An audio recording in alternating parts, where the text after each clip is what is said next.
Hi everybody, this is Manny with Classic Auto Repair. We're looking at a 71 Chevy Corvette today, doing a inspection on the brakes. I've got some issues. Check the master cylinder, and the rear brake system was low. About a quarter of the fluid was remaining. Fronts are looking good. So when we get it up on the lift, this is what we find right here. This is brake fluid.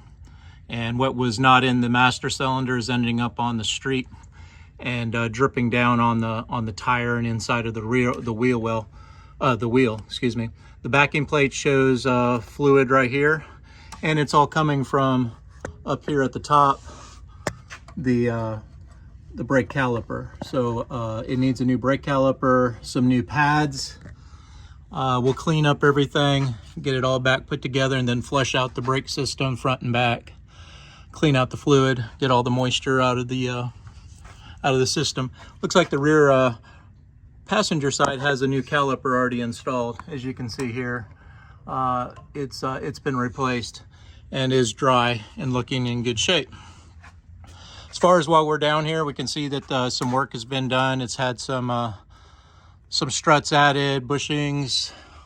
Things look very clean and replaced here. Even the U-joints look like they haven't been on there for a very long time in certain areas. Some of them are not replaced. Other ones look like they have been. And of course, I got a bunch of them because this does have the independent rear suspension. So you got shafts over here, the rear shafts, and then you got your mainline drive shaft right here. The customer states that it bangs when you shift it into reverse or drive. And we need to do that while the car is running. We can get up underneath here and see where the looseness is. I noticed that when I put a pry bar up in here, this rear transmission mount was moving quite a bit. So I'm curious to see how this looks when we're putting it under pressure and load, to see if we can make that out. And I'll check that out on Monday or next week if the weather allows. While we're under here, customer complaints about power steering whine. That is low fluid. We'll definitely add some fluid to it, but we can see where the source of the leaks is right here. This is your power control valve for the power steering. These are notorious for leaking. Most cases, I just replace the whole unit right here, take it off, put on a new one. If the hoses need it, it's a good time to go ahead and replace the hoses if they're original. These look like they have been replaced at some point. They don't show any signs of old age, but it's missing the ram boot here, which keeps the dirt out of the seal.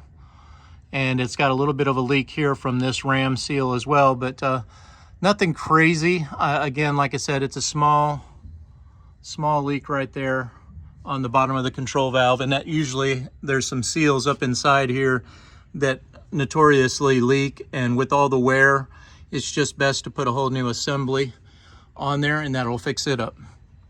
As far as the front brakes, they look in good shape, have new hoses, calipers look pretty fresh. All the front suspension looks like it's been done. It's got new calipers on there.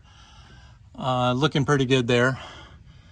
Oil leaks, we got a small one here at the pan dripping off the back of the transmission. Got some transmission fluid leaks here, not too much, but there's a few right here. I think really you need to clean up the oil, because that does look like oil. And the oil is coming from where we always talk about, and that's on these Corvettes, the valve cover gaskets. The valve cover gaskets are dripping down the side of the motor, dripping onto the oil filter on the back of the pan, and just dripping down on the side of this area, as well as on the passenger side. As you can see here, the starter's got oil drips on it, and that's coming, again, if you see up here, you see all this oil, and it's the valve cover gaskets that are leaking and dripping excessively. You can see over here on the ground strap where that engine oil is coming out. Not critical, but again, it's something that's not real difficult to replace on these, and it's real common on these Corvettes to have the valve cover gaskets leaking, as well as the power control valve for the steering. It's got a small leak right here up in the front on the lower part of the pan gasket. I wouldn't really worry about that one right now. Wait till you have to do something more comprehensive on the motor. Same with rear main seals. We tend not to do those unless we have major repairs that need to be done at the same time. Front cross member looks good. I've replaced these. These get damaged quite a bit, as well as these right here. It might even look like it's been replaced at some point, because that looks really nice and never been impacted. I put these on quite a bit as well. This is the bottom of the radiator. It doesn't show signs of any leaking, so it might have been replaced at some point, because it doesn't show any corrosion. Even though the brackets do show signs of rust, the radiator itself is looking pretty good from down here. Fuel pump, again, it showed a little bit of oil dripping off of it, but that's coming again from the valve covers. Looks like the fuel pump has been replaced not too long ago. Got some tears in the bushings. These are the lower control arm bushings. We don't tend to do them here, but I definitely want to inspect them. You can see where the guts are starting to wear out right here. And that bushing, that rubber should be up inside of there. And then you get metal on metal, and then your alignment gets off and you make all kinds of noise and squeaking. You can see this one here is kind of squishing out right here. So it might be a good idea if there's excessive tire wear, which I don't see right here on the inside edge. Alignment guys gonna want control arms put on there, the bushings, before they do an alignment on it again.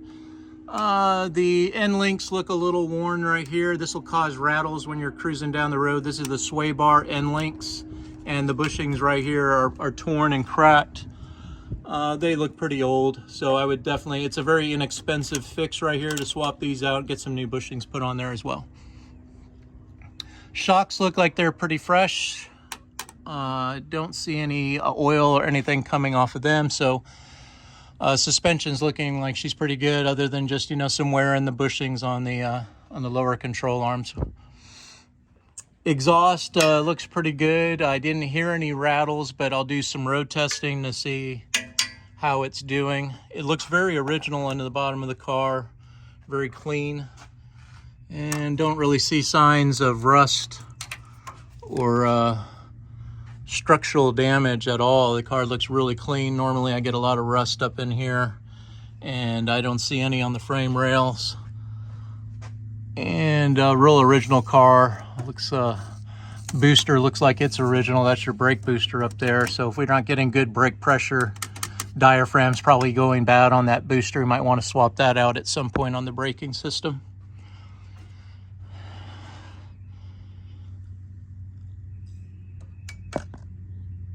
This is the power steering pump right here. Again, we have a whine coming because it's low on fluid, primarily from the control valve, but we also want to check it also for any leaks. I don't see any seal leaks, shaft leaks on the power steering pump, so that's good news.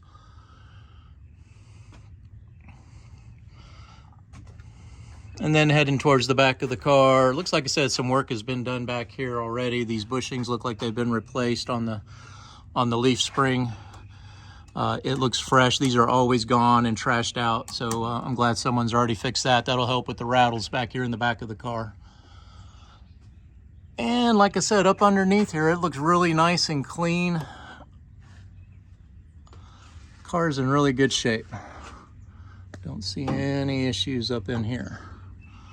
So that's it for the bottom inspection on this car. Again, focus primarily on the brake leaks.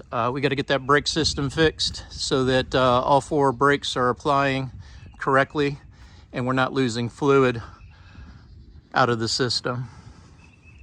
And we'll get that drive shaft and drivetrain checked for the banging noise when you shift forward or back, to see if there's a universal joint or some other, maybe a transmission mount that's loose that would cause that banging. Now, this is Manny with Classic Auto Repair. Hope you enjoyed watching today.